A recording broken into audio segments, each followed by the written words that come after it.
Today we have with us Krishnendu Bose, a very eminent and award-winning wildlife conservation filmmaker who has a long practice and involvement in the nature space for over 35 years. He's made countless, even he can't remember, I said over 100 films.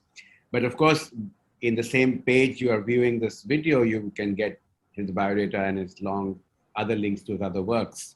It's a pleasure having you today with us, Krishnendu, for this project, Samtal Jameen, Samtal Jameer, where we're trying to explore the idea of the future of a world which has a multi-species character, not only a human-dominated character.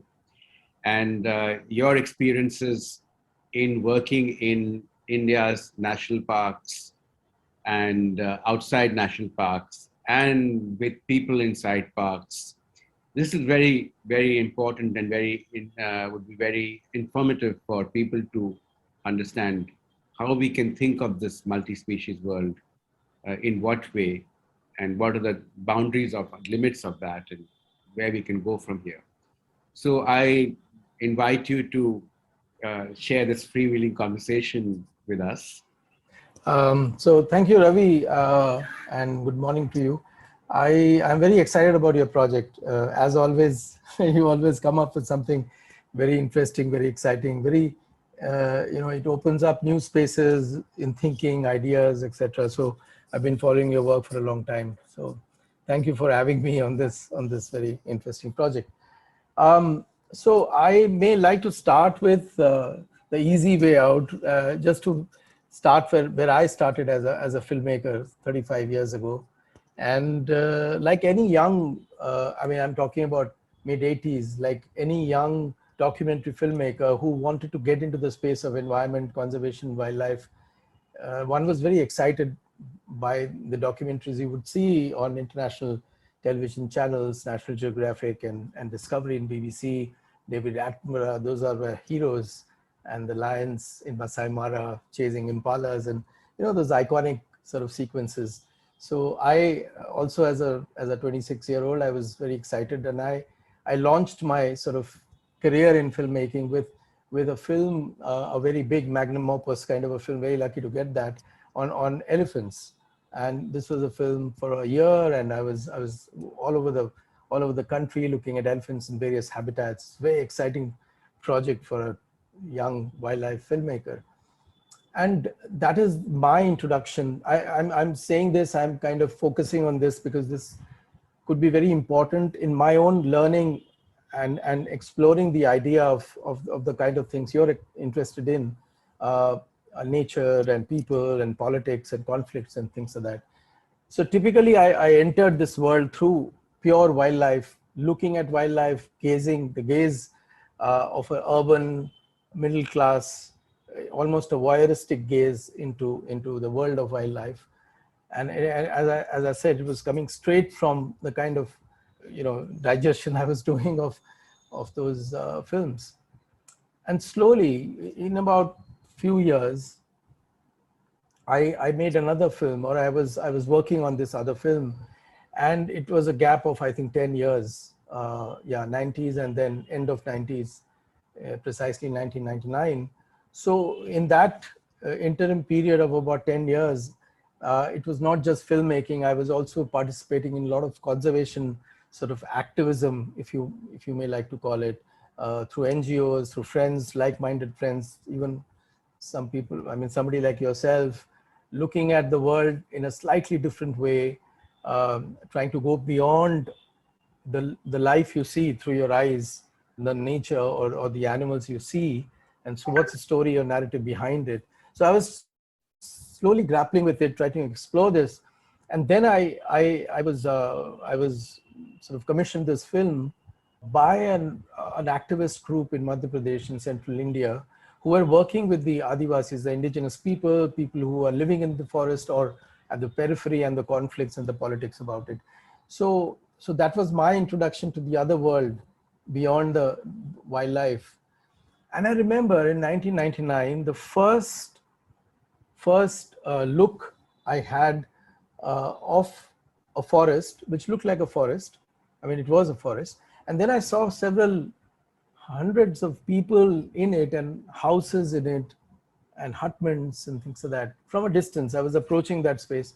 So from a distance, and that first look, I still remember, it's like 30 years ago, and I still remember very vividly that what is going on. I mean, this space is supposed to be sacrosanct, and it's almost a sacrilege to have people inside. And that's the way, one reads, or the idea of nature was that for me till then. And then I entered that space, and for the next 1 year I was making that film. It was called There's a Fire in Your Forest, and it was interestingly about the first group of indigenous people in a park called Kanha National Park Tiger Reserve, the first group of people who were moved out in 1972. And fortunately, I found at least three families who were moved out 30 years ago. And we kind of followed them and we interviewed them and we looked at, what had they gone through in the last 30 years and what was their idea of conservation, all of that. So, and from then on, it was a very different journey. Uh, and that journey for me as a filmmaker, it was a learning experience, but also I slowly understood how the world framed conservation or wildlife or nature, because it was very akin, very sort of similar to my own experience. And then I realized that, like in 1972, when India started this whole romance, as it were, with wildlife protection, it was a knee-jerk action of the government then to bring in a plan, a format of conservation straight imported from the Yellowstone National Park of the US. And here in India, which was a colossal kind of mistake, I feel, because without understanding the whole culture of India, I mean, India, I would imagine, had and has still a very, very rich and in-depth culture of how people perceive the nature, how they see themselves in the whole sort of world of non-human, and without even understanding that, without sort of bringing that in and put it on the table and working with it and things like that, we just kind of planted a system, a format which was from outside. And what did the system say? That system viewed nature as something to be very sort of different, very disjunct, very what should I say? Cut off from human. So non-human and human, they have almost scientifically, clinically, they had made these two boxes, that the lions and the pumas and the forest and everything else is in a different box and needs to be locked up from all sides and need to be conserved. That's the only way to preserve and conserve it.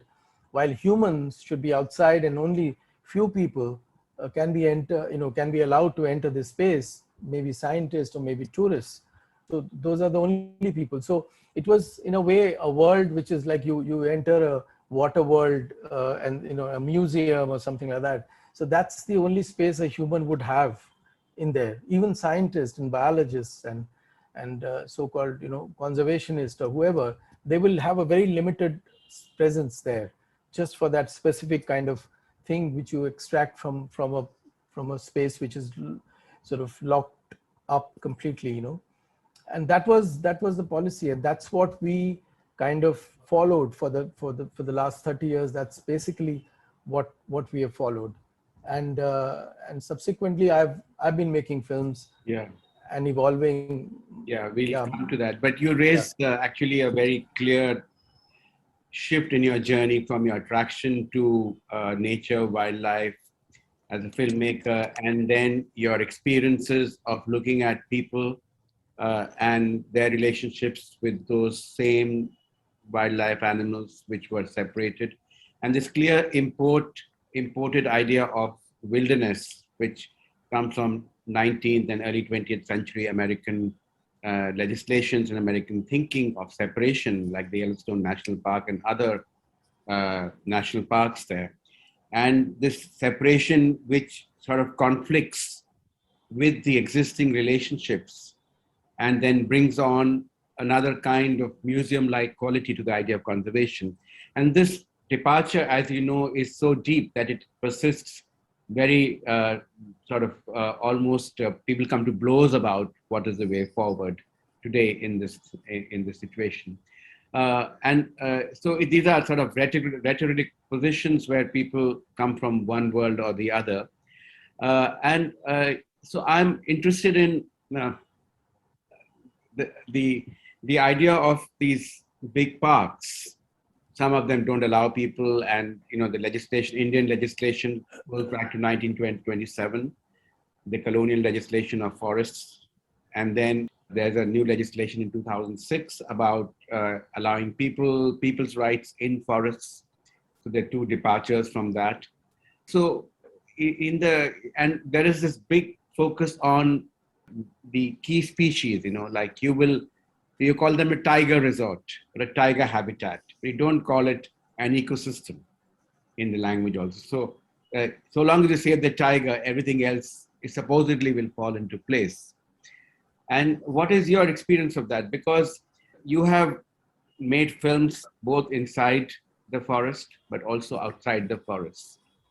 So this preoccupation, this change in the legislation, this preoccupation with the big species kind of focus, what is the experience on the ground? How well does it work?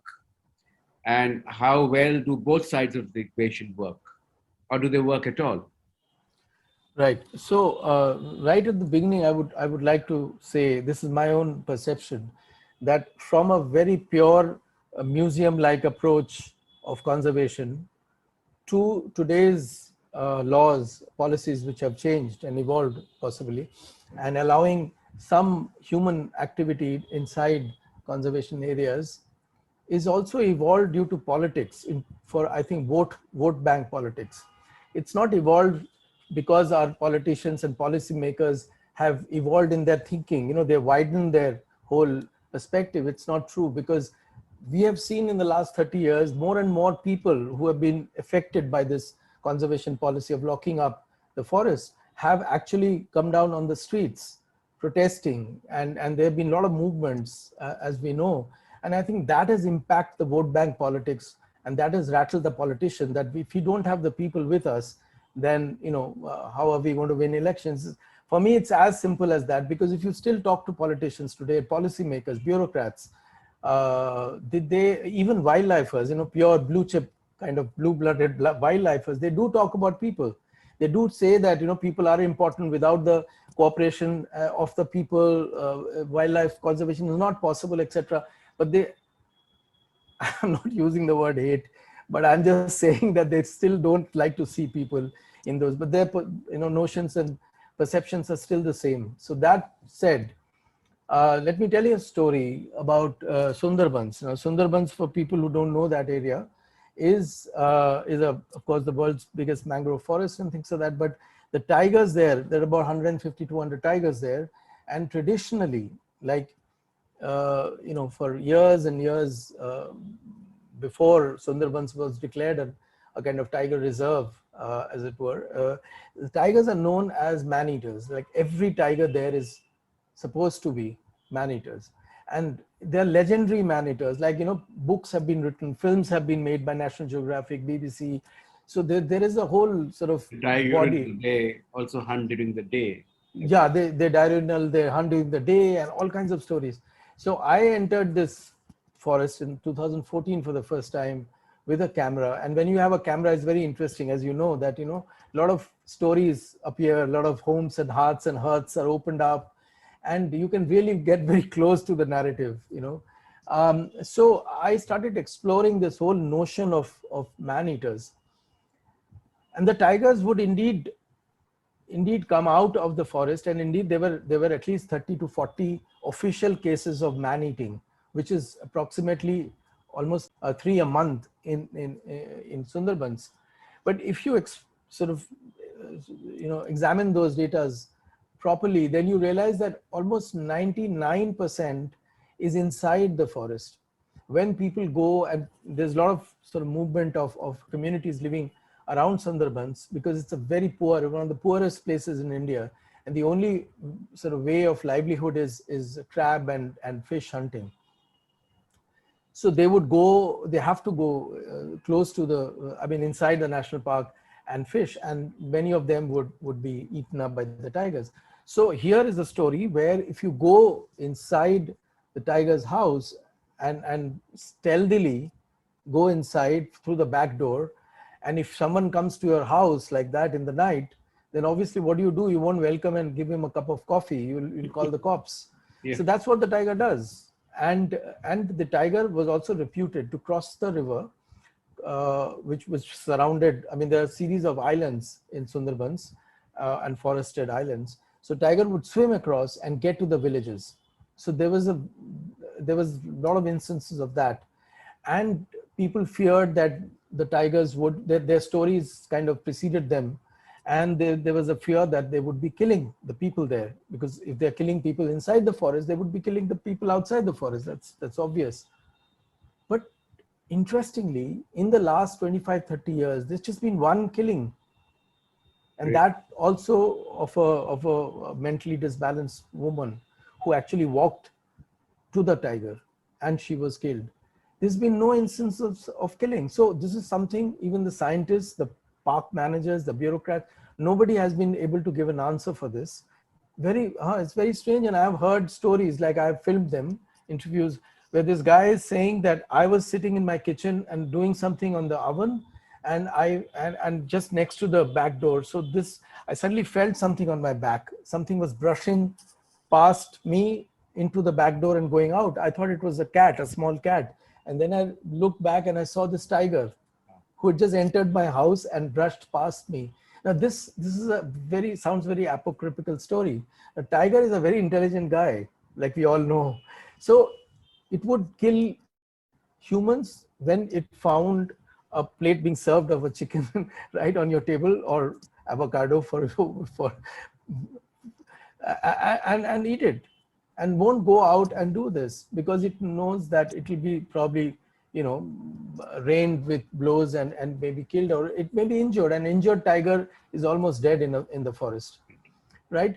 So I think so our watertight compartments of tigers and how to conserve them, and the apex species you talked about, it doesn't really hold true for the forest. For instance, what about those forests which doesn't have tigers? What about the grasslands, vast? What about the water bodies, the marshes? What about the sea? What about so many other ecosystems where traditionally a tiger is not a part of it? I mean, there are so many smaller mammals, I mean, as we know, marshes and all, wetlands are one of the most productive parts of the ecosystem, one of the most productive ecosystems. So I don't think this, I can understand why it was started, why it was named a tiger reserve or tiger project, because even when I have made several films of the tigers, people have asked me, why tigers? However, those films are not about tigers alone. It's kind of opens a door. So I've always said, I've joked that tigers are sexy. And whenever you say I've made a tiger film, people come and watch your film. And then when you get them in that room, then you can pretty much say anything you want. And I've been saying various other things, nothing to do with tigers, but you get them in that room. So maybe that was one of the reasons. But now we have evolved, and now there's several voices talking about these different kinds of ecosystems and animals and birds and all of that. So I think now definitely it is high time, it's already late that we expand this apex species concept. And what are the kinds of things you say when you get people in the room? What is it you want to tell them? The tiger is the draw, but then there's a story which you want to tell, which is not the classical story you started off when you were a young filmmaker, with drawn by National Geographic kind of films, but now you have your own story to tell. So what is I've also seen, for example, Tiger Chronicles, Death Chronicles. Death Chronicles, which has very different flavor, a dark flavor too. So what are, I'm interested in the stories you tell, or you want to tell the world. And it's So, somehow you yeah. become more than a conservation documentary filmmaker. You're almost telling stories which normal conservation documentary filmmakers will not tell. Yeah. So, so this answer can be really summed up, or it can be started by this conversation I once had with a young student who had seen my film, and the film I was talking about earlier. There's a fire in your forest, and to just to remind, that film was about the people who've been moved out of the Kana National Park. And so he told me once, he said that, I've been going to the forest with my dad, and I love clicking photographs of tigers and other animals. Is very exciting till I saw your film. And that suddenly opened up my mind and eyes to the stories behind the tiger. Why is the tiger, if I'm seeing a tiger in a tiger reserve, then why am I seeing the tiger? Why is the tiger still exists there? It's not because of the government and the policies and the forest department alone. It's also the people, the thousands of people who've been here for thousands of years. They have protected the tiger till it's like a relay race, till the 30 years ago, these park managers came and took over. But what about those 2000 years? There shouldn't have been any tigers with the kind of population we always talk about in India. There shouldn't have been any animals for this and no forest. Why is still there 5% of 10% of the forest area remaining? Why are there 3000 odd tigers in India still remaining? It's so that is the story I was always interested in. Those are the stories I try and Despite everything, why they're still there. yeah, they're still there because there is, I think, there is still a massive amount of uh, I wouldn't call it conservation ethics. Okay, so let me just digress, and just let me share with you the experience I've had with indigenous people. And I've gone into deep into Madhya Pradesh, and been with Gond tribes and Adivasis and Bhils and everybody else. Somehow, when you look at yourself, and even however much you're evolved and you think about these things, you still have a urban sort of gaze. An urban position always tells you that the forest and the nature and environment and conservation is out there. Mhm. And I'm talking about something which is out there. We need to save our planet from climate change, blah blah blah. You never imagine, or you never talk about yourself in it. You're enveloped by it. If that goes, then you're not, I mean, you are a part of it. And that's the way I think, the indigenous people still think today. They talk about environment, they talk about the forest as if it's them. Like in the Northeast, in Arunachal, especially the state, northeastern state, they they have this story, or they have this legend that a tiger is their brother. It's a sibling. And there are instances where people talk to the tigers. They encounter a tiger, they talk to the tigers. And the modern sort of park managers, I've met them and filmed with them. They are using this legend to bring back conservation, because there's a lot of sort of disjunction now. Urban sort of lifestyles have seeped in and things like that. So they're bringing back conservation through these kind of legends, which is still believed in them. So my point is that the existing wildlife and forest is largely because of these ethics are still there, and we still don't recognize. We still talk about science saving the environment and tigers and everything else. We talk about park managers, we talk about bureaucrats, the politicians who policy that, okay, I've saved this kind of. I don't think, I mean, in 2021, in this century, if you still don't realize, and living in India, we are not in a European or an American country where most of this is already over. Like I would like to share another very sort of poignant story, very emotional story. I was interviewing this 60-year-old man in Sundarbans who had lost his 29-year-old son to the tiger Yeah. a year ago. Exactly a year ago, and I landed up in his village, and I was interviewing him. So one of the first questions I asked him, obviously, you must be very angry with the tiger, that your son, it took away your son, and you must be hating the forest. He said, are you crazy? Are you mad? We love the tiger, Mhm. because the tiger is Tiger is the chap who actually saves this forest of Sundarbans. If there was no tiger, in Bengali, he said, even the government's father, if they would have come, they couldn't have saved the forest. It was because of the tiger, and we need the forest because forest has got, our livelihood is around the forest. So we want the tiger. We just want safety from the tiger, from the government. That's it. But don't take away the tiger. So this is a father whose son is killed by the tiger. So this idea of relationships, which you are talking about and people are talking about, that it's an ethic, it's a relationship which keeps the world in uh, in a multi-species character, multi-species way. Uh, this is not reflected either in the new laws where people are allowed to be political. This recognition of this reason why this ethics and then whatever word you want to use for that, a lived ecology, in a sense. This is becoming more and more uh, sort of isolated in somebody else, like indigenous people or what we used to call tribes earlier. So it's not something which we still own, do we, as urban beings? And is there a bridge between these two? And if there's a bridge, if there's a bridge, even a remote bridge, how can we make that bridge more apparent and ultimately try and meet on the bridge or cross it? I think the word is respect.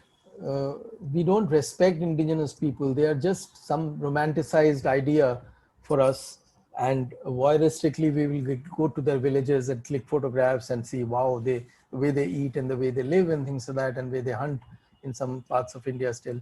But I think it's respect, like the knowledge they still have. Like again, I would like to share the story of, there was a guy called Sardar who was a Baga tribe person from Madhya Pradesh, and he was one of the guys who was moved from Kana National Park, and he was then in 2000 sorry, He was evicted from the national. yeah, he was evicted from the national park in 1972. And when I caught up with him in 1999, 2000, when I was filming with him, he and his family was living on the periphery of the Kara National Park. And I did a walk with him on the periphery of the park. And in the 10-minute walk, he showed me plants and roots, which he said, this is for asthma, this is for cancer, and this is for this disease, and this is for that disease. I thought he was like, pulling my leg or something like that. And we sat down in the evening, and he actually showed me the medicines he had made from those plants, and it worked, and this is like outskirts, like periphery of the national park. So he was telling me that our whole tribe, the Baga, is known as the medicine people in the central Indian forest. So he was saying that when I don't have my forest, when I don't have my laboratory, then what kind of medicinal practice can I do? And all that knowledge, my son obviously won't inherit all this knowledge because he has gone to the sheher, gone to the town to do a job. So all this knowledge will die because the forest has been taken away from us. So the first thing is respect for the knowledge, humility, that all our science and all our, life, sort of what we learn and things like that are, and this is the best time. If we can't do it now, with all this crisis, like I was telling somebody the other day, the problem with environment communication I have learned is that environment conservation is something which happens to you in the future. Okay, I mean, when the forest goes, then we won't have enough this clean air and things like that. Oh, we'll worry about that later, 15, 20 years ago. Let me live my life, let me enjoy. But now we see that has seeped through our door, it's knocking on our door, the bell is already rung on our front door. So if you don't do it now, if you don't make those bridges as we are saying, then I mean, I don't think there's any time in the future to do it. But we are not really doing it. For example, if you take the Western Ghats, say, under new development pressures, we are thinking of new highways to our national parks. We are thinking of new projects like mining and extraction of coal and metals in these forested areas. We are continuing to evict people despite the fact there's a new legislation, but the legislation is not really implemented that well, which I read and heard. Uh, so, and we've also seen big extinctions like the vulture, for example, which disappeared from 40 million to almost 97% extinction in 20 years. And the tiger is preserved at a great cost. So, with all these things going on, do you think that the museumization of the idea of conservation is the way which it's moving towards, whereas what we need to move towards is the idea of respect, humility, learning, and sharing? So, what can we imagine in this? It's a difficult, tough space. What is for that? As I was recollecting my 30 years in this space, 30 years ago, it was the people who are living inside or on the periphery of the national park, national reserves, and the people who are making the policies. So it was still, the bridge was possible, and you could identify these people on both sides, and there were people who were trying to make the bridges.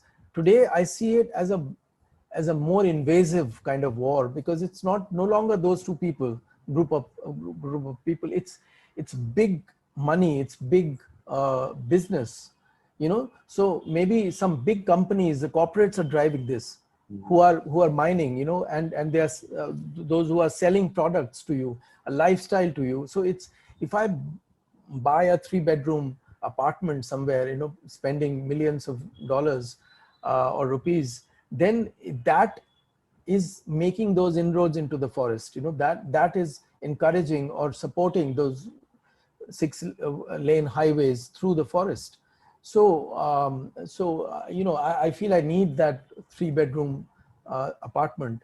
So, and I would never understand, or you can never make me understand, what is that to do with the tiger who's like 2,000 kilometers away. And these are the bridges. I think it's deliberately not made. This whole thing of eviction of people is not just to this museumization, as you're talking about, not just that.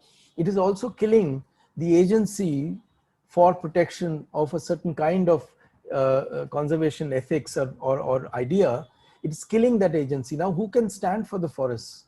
You and me won't, because we don't bear the cost immediately, at least, and we don't own them. The people who are own them, the people who bear the brunt of the cost of the roads going through the forest, they are not going to stand, because they're no longer there. They're dwindled. The numbers are now, by policies and clinically sort of, cutting them away. So I feel the battle is more complex, more difficult to save this world, I feel.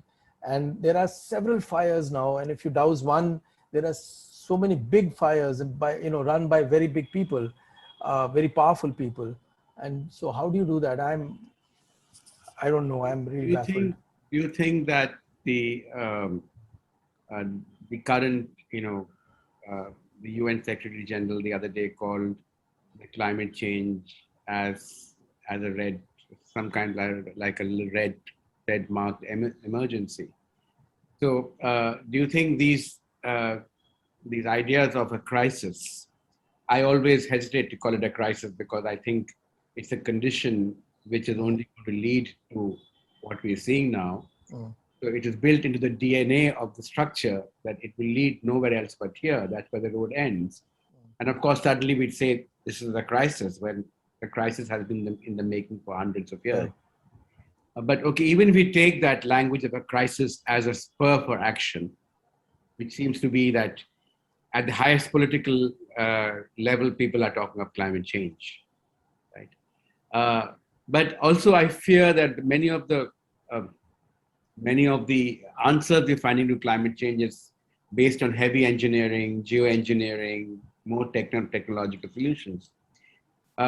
It's only the academics who are writing of ethics and ways of being and other knowledge systems which we need to.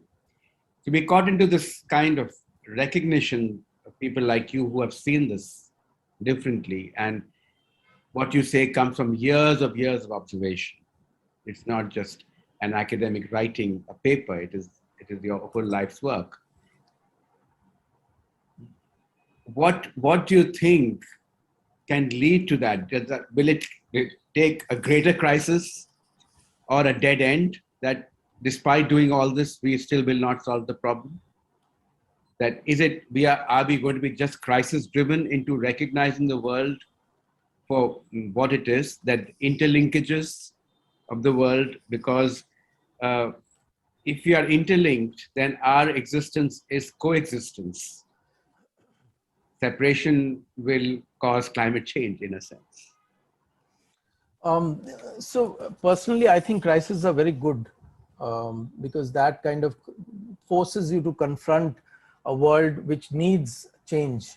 So as you rightly said, this is something which is building up for all these years and now it's bang in your face. So it's good in a way. And the word you use, interlinkages, I think that is where I wanted to use that word earlier. This is what I've seen at the level of, in the field level, with the indigenous communities. The interlinkages are very strong. They understand that if I do this, that will happen. This will happen because of this. But where the world is now into specialization, right? And for many years, and somehow conservation also has gone into these boxes as we discussed. So the hope comes from people recognizing the value of knowledge at the level of at the ground level, and the whole linkages. Like for instance, how do you link Punjab rice, which is the guzzler of water, where the water table is already going down? I made a film in '92 where I had predicted and I had seen that water is going down, water table is going down terribly, and in the next 20 years it's going to be a disaster. And it's happened now already. So how do you connect that with I met a 60-year-old woman in Gorakhpur in eastern UP, where she was telling me that now we have started growing, because there is less rain and moisture, we have started growing sort of drought resistant paddy. And we have got it from our ancestors. The seeds were still there somewhere stored, and we have now started growing. I said, how do you make out the change? Then she was sitting in her house and we both were chatting on the floor. And she just licked her finger like that. I say, and then she put it up in the air and she said, this is the way at 11 o'clock in the morning, we figure out where is the wind coming from and how much moisture is there in the wind in this season and that season. Nowadays, the wind doesn't come in with moisture. And so we knew much before our crops started failing. And we slowly started replacing it with the drought resistant crop. And now today we have enough to eat. It's all good with us. But the neighboring places where you're using HYV seeds and high yielding varieties, they are failing. Now, how do you connect this Punjab with this Gorakhpur woman? So that is the bridge. I think that is the interlinkage. There is still, as I said earlier, there's still knowledge. There's still those seeds there. You have to understand you don't want to export your water when you export paddy and rice to other countries and other places, So that is what I think there is hope. So crisis is good. There is still a chance, but you have to be humble. You have to go down, get those people. I've never seen, for instance, neither have you, I'm sure. I've never seen conferences or, on the table, bureaucrats, politicians, NGOs, everybody. I've never seen a guy from the field who's the real guy, who'll be, you're discussing his life or her life, and that person is not on the table. This has also become the nature of science, of the external nature of science, where science comes with the methodology and then tells you what something is. But what you described about how that woman figures out moisture and wind is also a science. It is a knowledge system which works differently. So I think recognizing that these are both knowledge systems and they can learn from each other. You think that is something which might change? What they talk now of transdisciplinary, interdisciplinary, multidisciplinary kind of approaches, of thinking of the challenge, of course, is how do you think of them together? Maybe we should just think of them as informing each other. What do you think? Absolutely. I just hope there is an arrogance of a certain knowledge system. I think that needs to go, and that needs to break down, and the vocabulary, has to be different, where people understand each other, because these two systems of knowledge can definitely hugely benefit from each other, and there has to be a flow amongst them, but the arrogance has to go. I've seen that scientists talking to the people's knowledge systems, and they said, oh, come on, we know this, but you don't know this, you don't know this, how it works, you don't know. You have to stay there, you have to understand it, and then use your knowledge and your vocabulary to code it in your way, and then help them. The knowledge should flow. So I think what I'm trying to say is that there are still, I see, the way I see it, there are systems which can work. There are bridges which are ready to be made. The links which are dying to be connected. But people's attitude has to change. And as I said, if not now, when? Do you think we can do something together to do one thing which can formulate what that forum could be, where this exchange could take place? That'd be really exciting. Yeah, that will be exciting. And I'm sure a lot of people are now thinking in like this, and a lot of these synergies are also happening and have also happened, I'm sure. So it's not hopeless, it's not very despondent. I'm hopeful because of the crisis. Every day the crisis is enhancing and increasing. So that is, I think, pushing people to drop their guard, to drop their arrogance, to make those connections, to seek knowledge. I'm sure it's all happening. So I'm hoping for a better world for my children, at least. Film? Sorry? Is that going to be a next film? I don't know. I've almost now stopped making films on environment conservation because I feel I have nothing else to say. No one wants to hear the kind of thing you want to say. They still want to see some sexy romantic stuff out there. Or they don't want to hear gloom and doom stories. They don't want to. So it's a very tough space now. Coming back to your main sort of profession as a filmmaker, as a conservation filmmaker, just to wrap it up, to come back to where you started, the figures of these beautiful wildlife kind of images, which then change into wildlife in the context.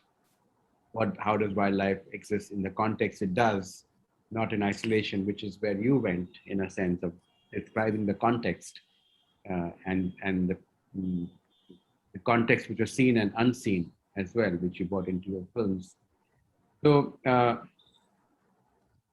do you think that the current breed of filmmakers, of people who embark on this journey, have a different possibility today than they did earlier? Or are we still just treading the same kind of almost a voyeuristic, and that's the word you used initially, the voyeuristic view into this something animal out there?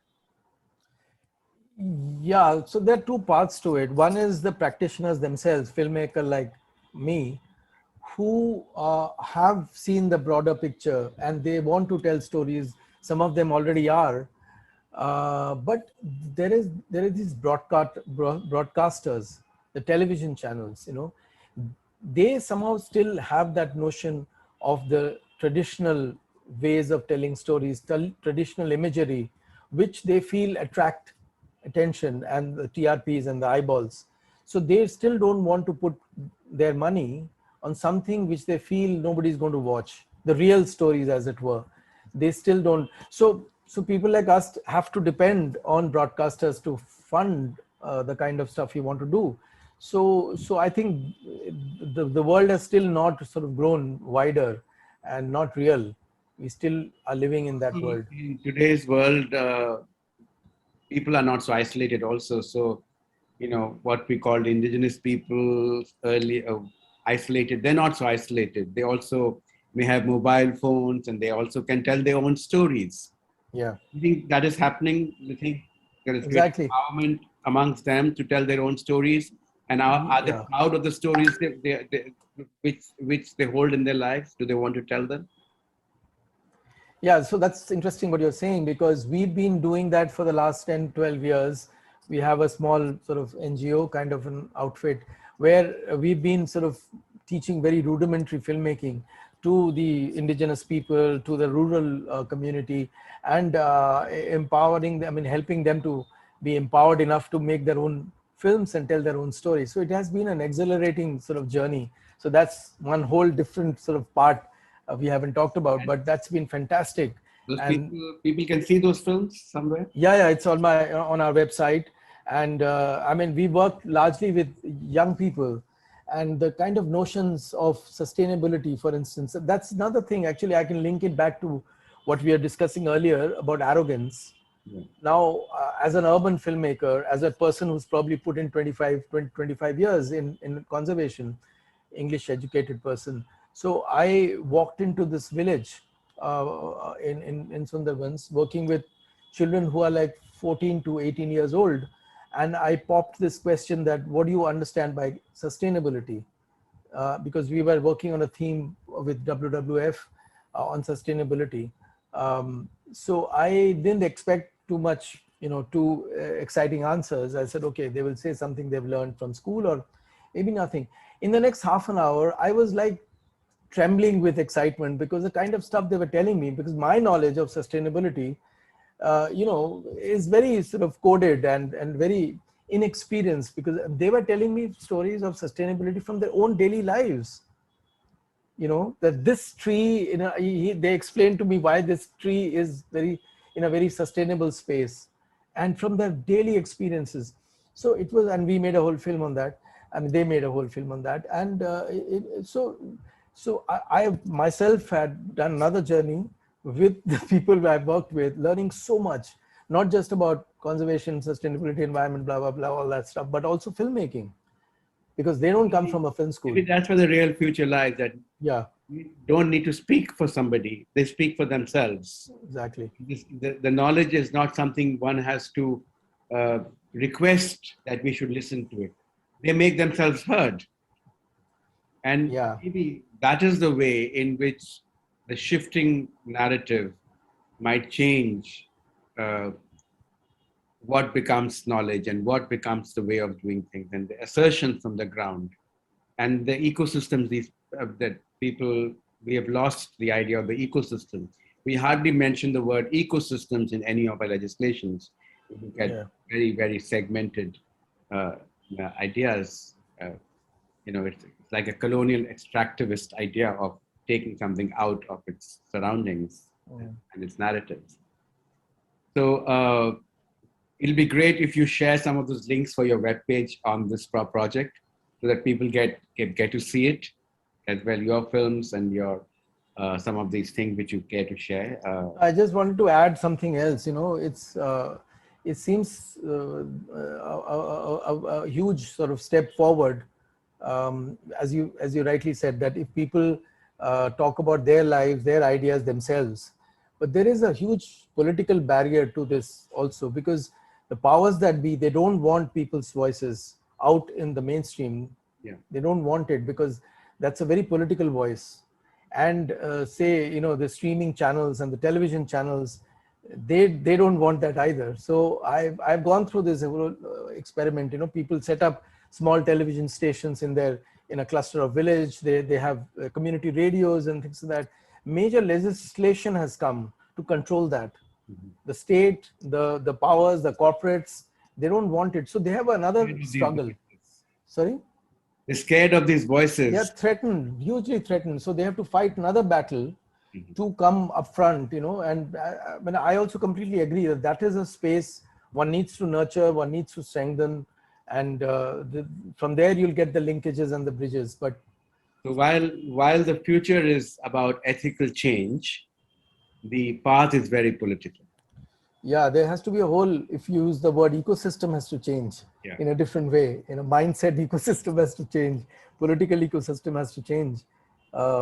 Maybe it will be forced with the crisis really staring it in your face. Maybe you will be forced to listen to the other voices, which are smaller voices, but more powerful and more critical.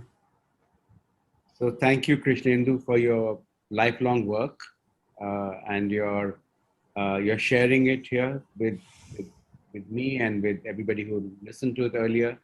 I think it's really important to hear the real challenges from the ground up. When we think about the species world, these are nice ideas, but they also have to overcome the real challenges. And the real challenges are about power, they're about ethics, they're about politics, they're about interest groups. And so it is a new ecosystem, but maybe the idea of the crisis tells us that unless you change your trajectory, we are done for. We can't live in a world which is 3 or 4 degrees warmer than it is. So there's a limit to our existence as well. So all the best for all your work, and thank you very much for being part of this conversation. Thanks. Thank you very much. Really enjoyed it.